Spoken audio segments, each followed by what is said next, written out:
Ayun mga ka-aroy, dito na naman tayo sa laot.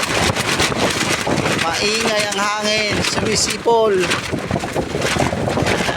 Tingnan nyo ang alon kung gaano kalalaki.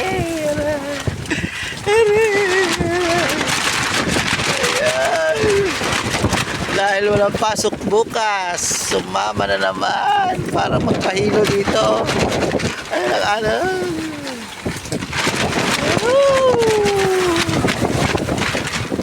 Lalaking alon. Tambay muna tayo. Gumawa ng kubo-kubo sa kapitan. Ayan. Ang aming kubo-kubo.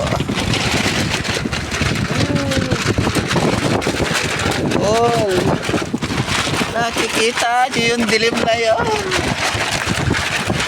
Yan ang dadalaw sa amin mamaya. Ayan. Yan, lalaki ng alon.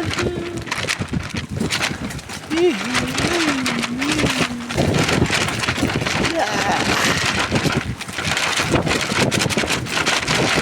Maganda pa ang tanawin. Ayan ah.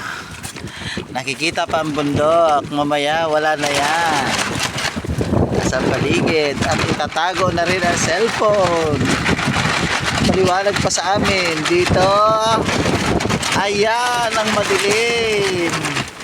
Kaya sasagupain namin mamaya. Malaking alon na yan, oh. Hindi tayo makakatulog dito.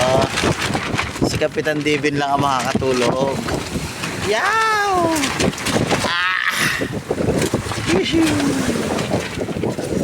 Natago muna tayo ng cellphone. Tayo matutulog muna.